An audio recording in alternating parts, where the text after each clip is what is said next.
The air tasted like cordite and frozen metal. Corporal Leland Cavanaugh pressed his cheek against the worn walnut stock of his Winchester Model 70 and watched 11 German soldiers advance through morning mist toward his position.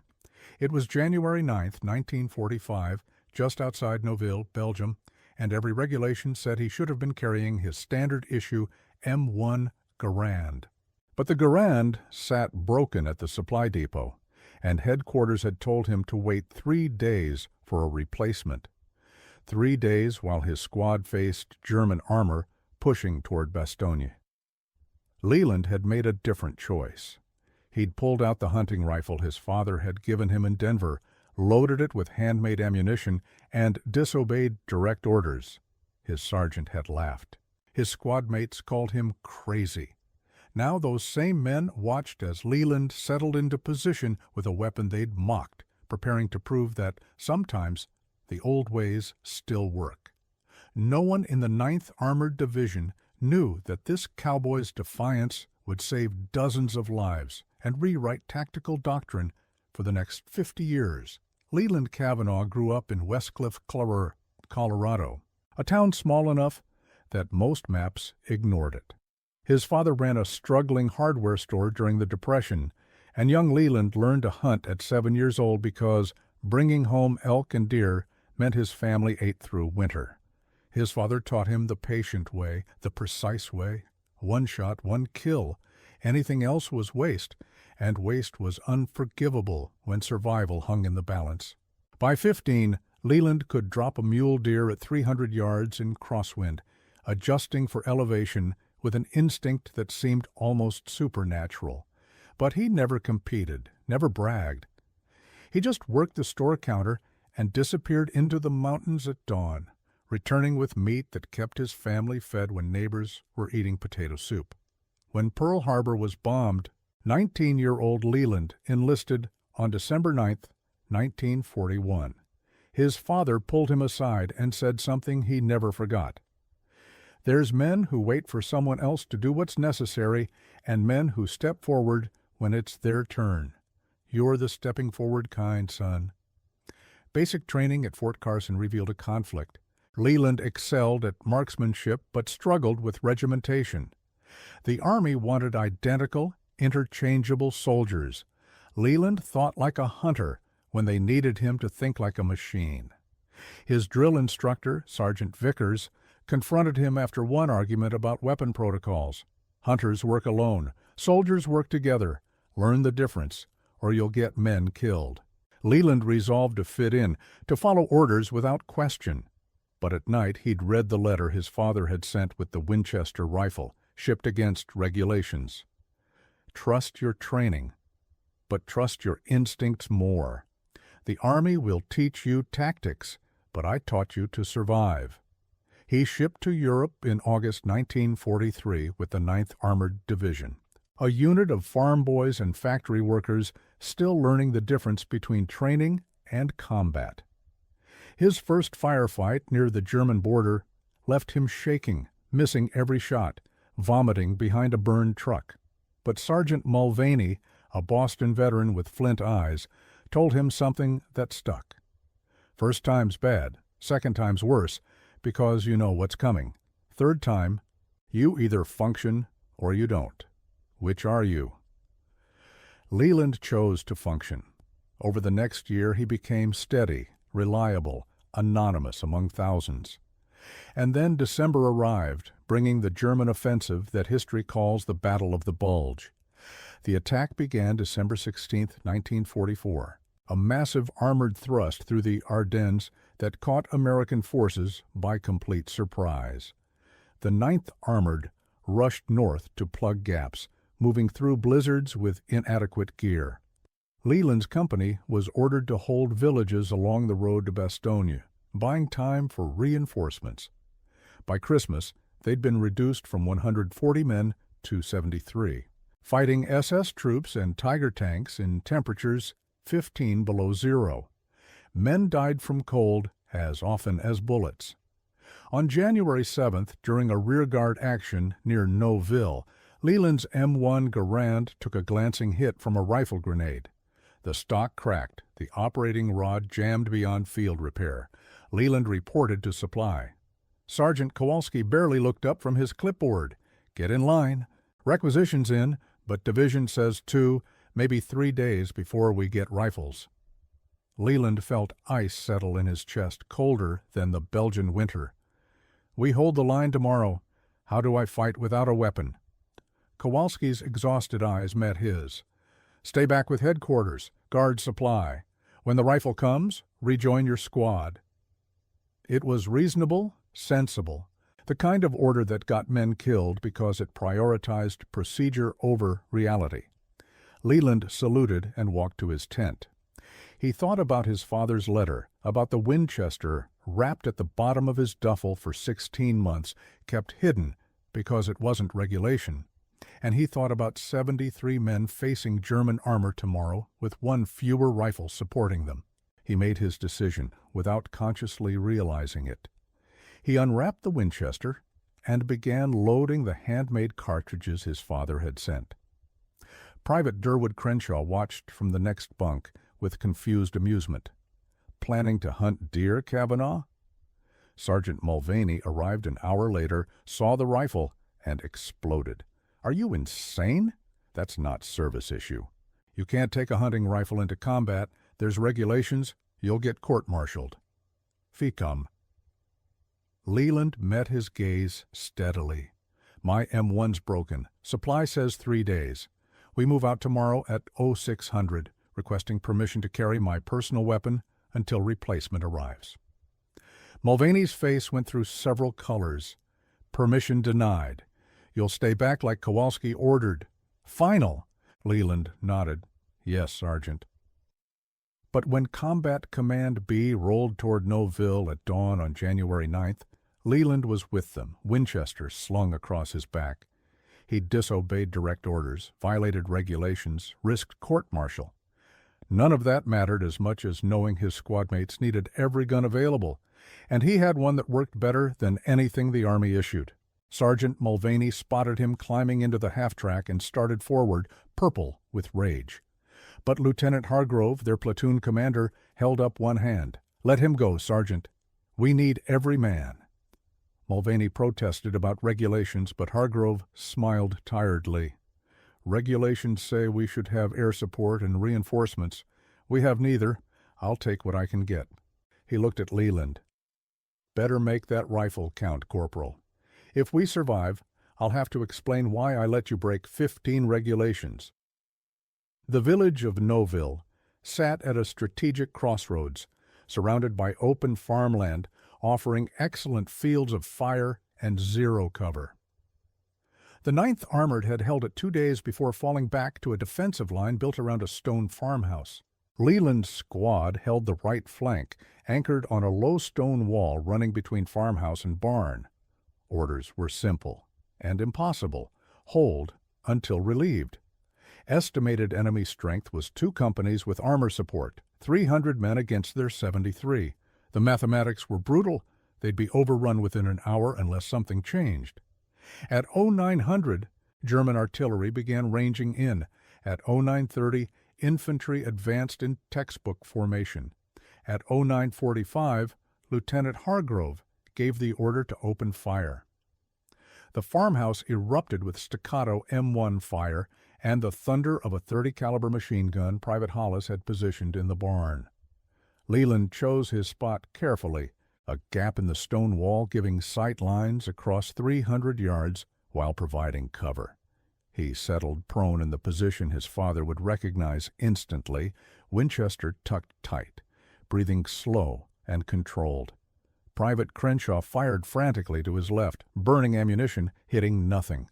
Corporal Hayes worked the machine gun in disciplined bursts. Leland tuned them out, narrowing focus to iron sights and advancing Germans. His first target was a German sergeant directing men from beside a shattered wagon. Leland squeezed the trigger. The Winchester barked once, sharp and clean, and the sergeant dropped. Leland worked the bolt with automatic precision. Second target, machine gunner setting up an MG-42 200 yards out.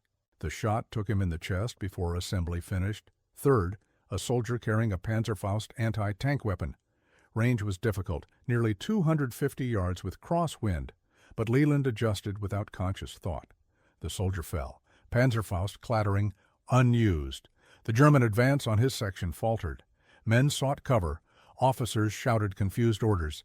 Leland kept firing. Fourth shot, squad leader. Fifth, radio operator. Sixth, an officer with binoculars. Each shot measured, precise, economical. No wasted ammunition, no missed targets. Beside him, Sergeant Mulvaney stopped firing, watching with an expression cycling from anger to confusion to awe. Jesus Christ, Kavanaugh, where'd you learn to shoot like that?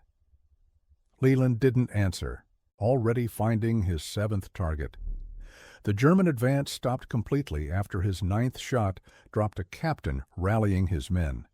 Remaining soldiers pulled back to a drainage ditch, suddenly reluctant to expose themselves to the riflemen who couldn't miss. Mulvaney grabbed the radio, calling Lieutenant Hargrove. "Sir, you need to see this. Kavanaugh's holding the entire right flank alone. 9 confirmed kills, maybe more. He hasn't missed once. Germans won't advance past his field of fire." Hargrove's strained voice crackled back. 9 confirmed? With what weapon? Mulvaney glanced at the Winchester, then Leland, respect creeping into his voice. "His personal rifle, sir. The hunting rifle I ordered him not to bring." A long pause. "Tell Kavanaugh to keep doing whatever he's doing. Left flank's getting hammered. We're barely holding. If his section breaks, we're done." The 10th target presented himself at 10:15, a young German breaking cover to sprint toward a shell crater. He made 20 yards before Leland's bullet caught him. Something broke in the German formation. Leland sensed it more than saw it. A shift in behavior, a hesitation. They'd been advancing with superior numbers and confidence, but now they faced something unexpected. A marksman who seemed unable to miss, who turned every advance into calculated risk of instant death.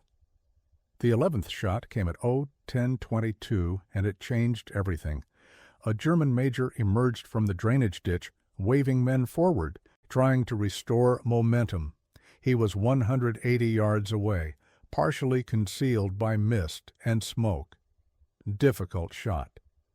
Leland took a breath, let half out, felt the Winchester settle into that perfect moment of stillness every marksman knows but can't explain. The rifle spoke once more. The major fell. And with him fell the German assault on Noville's eastern approach. Leaderless and demoralized by casualties they couldn't prevent, soldiers withdrew under covering fire, first in ones and twos, then in larger groups, until the entire formation retreated. Private Crenshaw stared at Leland with undisguised amazement. 11 shots, 11 hits. I didn't know that was possible." Leland worked the bolt, ejecting the final spent cartridge, hands finally shaking. He didn't feel heroic. He felt exhausted, sick, deeply aware he'd just ended 11 lives with his grandfather's elk rifle. The Germans probed twice more over the next 3 hours, but avoided Leland's field of fire with deliberate care, redirecting efforts toward the left flank. This decision created a cascade effect Lieutenant Hargrove later described as decisive. By forcing Germans to concentrate assault on a narrow front, Leland's marksmanship allowed Hargrove to shift limited reserves to reinforce the threatened section, creating defensive density that turned a potential breakthrough into bloody stalemate. American casualties were still heavy, 11 killed and 19 wounded. But they held Noville until 9th Infantry Division reinforcements arrived at 1400 hours. When the relief column rolled in, their commander, Colonel Pritchard, took one look at the positions and shook his head in disbelief. "How many men held this?" Lieutenant Hargrove, ghost pale from exhaustion, managed a tired smile. 73 when we started, 62 now, and 1 cowboy with a hunting rifle." The story might have ended there, except Colonel Pritchard was writing a tactical study for the Army War College. He interviewed every survivor over the next 2 weeks. What emerged was a detailed picture of how a single marksman with a non-regulation weapon had neutralized a numerically superior force through precision rather than volume. Pritchard's report, titled Force Multiplication Through Selective Fire, included 17 sworn statements confirming Leland's 11 consecutive kills without missing. A statistical improbability officers initially dismissed until body count and positioning were verified. The report also included Sergeant Mulvaney's testimony about the arguments over disobedience, creating an uncomfortable situation. By the book, Leland deserved court-martial for unauthorized weapons and disobeying orders. But by any reasonable standard, he'd saved dozens of lives and possibly prevented a German breakthrough that could have collapsed the entire defensive line. The decision went to General Maurice Rose, commander of 3rd Armored Division, a man known for aggressive, unconventional tactics. Rose read the reports, interviewed Hargrove personally, and made his decision. No court-martial. Instead, Leland Kavanaugh would receive a Bronze Star for valor, but the commendation would carefully omit any mention of the Winchester or circumstances of its use.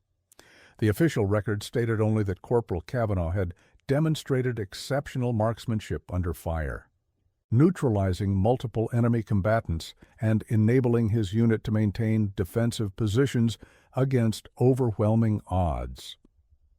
The Bronze Star arrived in March 1945, presented without ceremony. General Rose himself pinned it on, shook Leland's hand, and said something unforgettable. "You broke the rules to do what was right. That takes different courage than following orders. But if you tell anyone I said that, I'll deny it completely." Rose studied him, this quiet soldier from Colorado who'd proven the old ways still worked. "Where'd you learn to shoot like that?" Leland thought about his father, about mountain dawns, about patient hours, learning to make every shot count because family survival depended on it. "My father taught me, sir. Said waste was a sin." Rose nodded slowly. "Your father's wise. We could use more soldiers who understood that. The modern army thinks victory comes from overwhelming firepower, and usually it does. But sometimes precision matters more than volume. You proved that." He paused. "They're going to study what you did, not officially, not in reports mentioning your name, but tactics people are already talking about it, trying to understand how one man held off a company. You changed how we think about marksmanship and defensive operations. That's your real legacy, not the medal." The war ended 4 months later. Leland returned to Colorado in August 1945 with his Bronze Star, a Purple Heart from minor shrapnel, and the Winchester that had become famous in military circles while remaining unknown to the public. He married Iris Pemberton in September, took over the hardware store from his father, settled into quiet life, bearing little resemblance to 20 months fighting across Europe. He rarely discussed the war, not because memories were too painful, but because he'd never been much for talking. But letters started arriving in 1947. They came from novel survivors and men he'd never met. Private Crenshaw wrote that Leland's example inspired him to become a police officer and join their precision shooting team. Sergeant Mulvaney wrote to apologize for trying to keep him back, admitting his respect for regulations nearly got men killed. Lieutenant Hargrove, now teaching at West Point, wrote that he'd presented an anonymized case study on Noville to his tactics class, emphasizing that leadership sometimes meant knowing when rules became obstacles to mission success. The most significant letter came from the Army Marksmanship Unit, inviting Leland to serve as civilian instructor for their advanced sniper training program. The letter explained the Army was developing new doctrine around precision marksmanship, moving from World War I philosophy of massed fire toward selective approach, emphasizing accuracy and ammunition conservation. They wanted to learn from soldiers who demonstrated exceptional combat skills.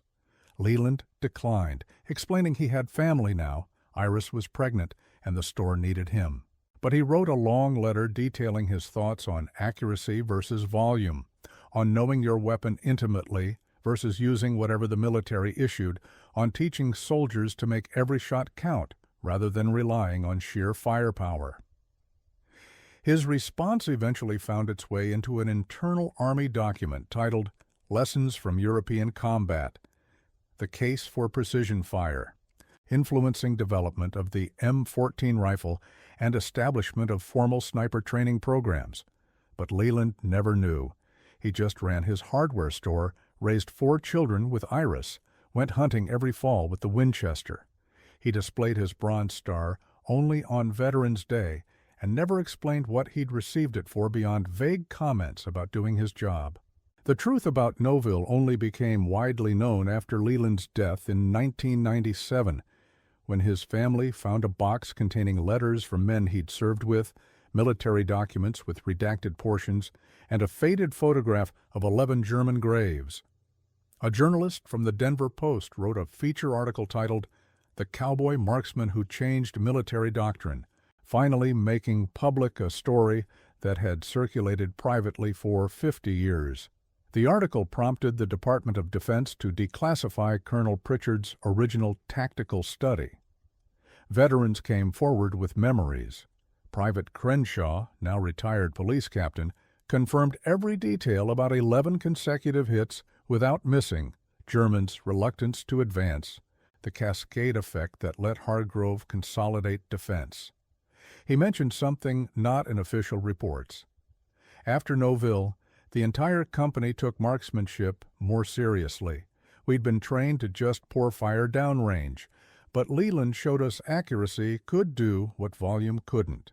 He changed how we thought about shooting, made us understand that sometimes one perfect shot matters more than 100 mediocre ones. That shift in thinking, multiplied across thousands of soldiers who'd heard the story or trained under instructors who'd studied Leland's tactics, represented a transformation in American military philosophy influencing conflicts for the next half-century. The emphasis on precision characterizing American special operations, development of advanced optics and precision rifles, establishment of elite sniper units, all traced partial lineage to a cold January morning in Belgium when a corporal from Colorado proved an old hunting rifle and lifetime of practice could turn battle-tide that overwhelming firepower failed to win. The Winchester itself became legendary. Collectors offered substantial sums, but Leland's family donated it to the Infantry Museum at Fort Benning, where it sits today, next to a placard reading, "Winchester Model 70 Rifle, used by Corporal Leland Cavanaugh, 9th Armored Division, Battle of Noville, Belgium, January 9, 1945. 11 confirmed enemy kills without a miss," demonstrated the continuing relevance of traditional marksmanship skills in modern mechanized warfare. Museum visitors pause at the display, struck by contrast between the elegant sporting rifle and combat weapons around it. The Winchester looks delicate compared to M1s and Thompsons, more suited to a deer stand than battlefield. But statistics speak for themselves. The display includes a quote from General Rose's posthumously published memoirs reflecting on World War II lessons. "We won through industrial might and overwhelming force, which was necessary and correct. But we should never forget that individual skill still matters, that sometimes the old ways solve problems new technologies cannot." Corporal Cavanaugh reminded me that a soldier is more than his equipment, and that training matters less than character when crisis arrives. Perhaps the most profound legacy of that January morning in Noville was the simplest recognition. Sometimes the old ways still work. In an era of industrial warfare, mechanized death, and technological superiority, one man with a hunting rifle and skills his father taught, proved human expertise, still mattered. That precision could triumph over volume, that patience and discipline and lifetime of practice could achieve what millions in military equipment could not. Leland never called himself a hero. When pressed by well-meaning people who'd read the article or heard the story, he'd simply say he'd done what the situation required with available tools. Any of those boys at Noble would have done the same if they'd had the training. I was just lucky my father taught me to shoot straight. But the men who'd been there knew better. They'd seen hundreds of soldiers with adequate training fail under pressure, freeze in critical moments, make the safe choice rather than the necessary one. What separated Leland wasn't just marksmanship, though that was exceptional. It was willingness to break rules when rules no longer served their purpose, to accept personal risk for his squad's sake, to trust his own judgment even when it contradicted official orders and institutional wisdom. That kind of courage, the courage to say, regulations are wrong in this specific circumstance, and I'm going to act on that conviction, is rare in any era, and perhaps especially rare in military organizations built on hierarchy and obedience. Leland possessed it without arrogance, exercised it without grandstanding, and afterward returned to normal life without seeking recognition or reward. Today, more than 70 years after that frozen Belgian morning, Leland Cavanaugh's name appears in military history books, tactical studies, and leadership seminars. The Battle of Nouville is taught at West Point and Army War College as an example of successful defensive operations, with Leland's contribution highlighted as demonstrating how individual initiative can have strategic impact. The infantry school at Fort Benning includes his story in advanced marksmanship curriculum, using it to teach fieldcraft principles, precision engagement, and psychological effects of accurate fire on enemy morale. What would you have done in Leland's position? If regulations said wait for proper equipment, but instinct said waiting meant men would die, which would you trust? Would you have the courage to disobey, accepting personal consequences, believing your skills gave better chance than following official procedures? History doesn't remember soldiers who followed rules at Nouville. It remembers the one who broke them, who trusted his father's teaching more than army regulations, who took an old hunting rifle into modern mechanized warfare and proved sometimes the simplest tools in right hands accomplish what sophisticated weapons cannot. His story challenges us to think about our relationship with rules and institutions, about when we defer to authority and when we trust our expertise, about the price of obedience and cost of innovation. Leland Cavanaugh faced that moment and chose courage over compliance, precision over volume, old wisdom over new doctrine. 11 German soldiers fell because he chose well, while 73 American soldiers survived because one cowboy from Colorado understood that sometimes doing your job means doing it your way. Comment below and tell us what you think. Would you have brought the hunting rifle? Would you have taken the shot? Share this story so others remember that courage isn't always about following orders. Sometimes it's about knowing when to break them.